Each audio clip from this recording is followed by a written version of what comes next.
La santé et le bien-être, c'est sur Europe 1 et nous sommes avec vous depuis 15 heures. Toujours à mes côtés, le docteur Jimmy Mohamed. Et pour cette dernière séquence de l'émission, de cette dernière émission de la semaine, nous sommes rejoints par Catherine Blanc, sexologue et psychanalyste à Paris. Bonjour Catherine. Bonjour Mélanie, bonjour Jimmy. Alors aujourd'hui, on va tenter de répondre à cette question de Boris. Alors Boris, je ne sais pas quel âge il a, c'est Boris en tout cas. Je vous lis sa question. Ma fille de 7 ans nous a surpris derrière la porte de notre chambre où nous faisions sa mère et moi l'amour. Gênée, je n'ai pas su quoi répondre à ces questions. Pourquoi maman fait du bruit? Pourquoi tu as toujours tout nu dans le lit, papa? Alors Catherine, c'est grave de se faire surprendre par son enfant lorsqu'on fait l'amour ou pas? Non, bien sûr que non.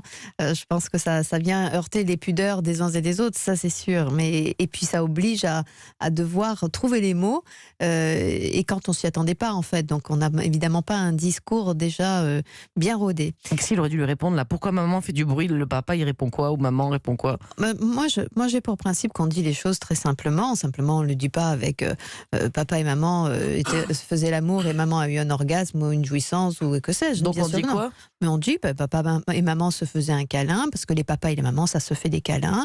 C'est d'ailleurs ces câlins qui permettent de faire aussi des bébés à l'occasion, mais pas que des bébés. Catherine a fait un exposé carrément. Voilà, on se fait du bien aussi, on se fait des câlins pour se faire du bien, et c'est un truc particulier entre les papas et les mamans. Ouais. Et pour ça il faut être tout nu. Enfin en effet, on est tout nu et quand on a du bien, comme les chats, on ronronne. Ah, c'est mignon ça. Voilà, ou on roucoule. Comme les pigeons. Voilà, parce que souvent c'est important quand même de dire que le bruit qui est émis, c'est un bruit de plaisir, et donc utiliser les animaux pour expliquer aux enfants, c'est assez compréhensible, parce que souvent les enfants se perdent dans la crainte que ce soit de la douleur. Et oui, d'accord. Et c'est important que justement, imaginons un couple, c'est pas tous les jours tout rose, il y a des moments où on se dispute.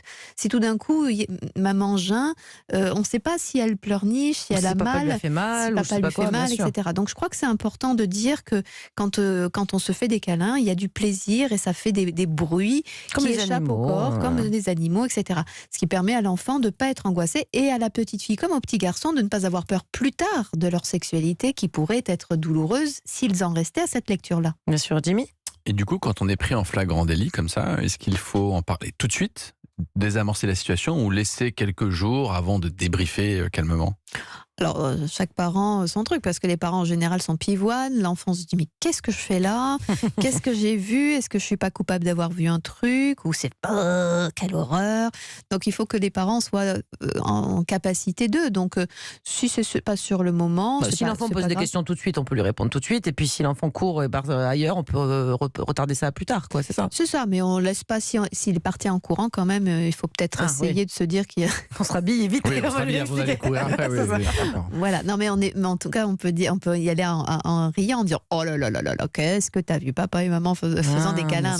Voilà, en fait je crois qu'il faut pas voir plus loin que ça, c'est-à-dire que souvent on est en difficulté de parler de sexualité à nos enfants parce qu'on est encombré de l'image pornographique de la sexualité.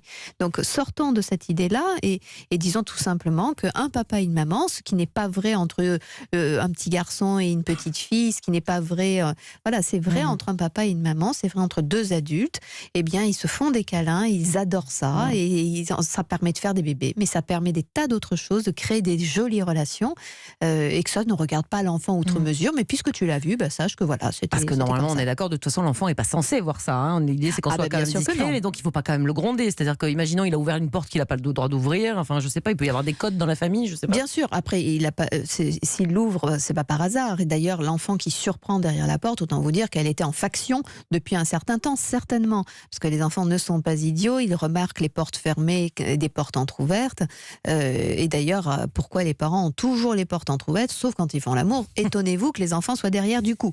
Bonne astuce, toujours fermer la porte en fait, quoi qu'il arrive. Exactement, je crois qu'il faut apprendre à fermer les portes, parce que sinon c'est où que les parents sont en train de se disputer, ou les parents sont en train de faire l'amour, ou ils préparent Noël. C'est ça, c'est pour ça que les portes sont fermées, effectivement. Est-ce que la réaction, juste rapidement, elle doit être différente en fonction de l'âge de l'enfant? Là, il a 7 ans, bon, si ça arrive que c'est un ado, enfin, j'en sais rien. C'est simplement le vocabulaire qui change, mais un ado n'a pas besoin de lui expliquer qu'ils étaient en train de faire l'amour, donc il a bien compris en disant, écoute chérie, le meilleur moyen pour pas voir tes parents faire l'amour, c'est peut-être de ne pas t'y coller.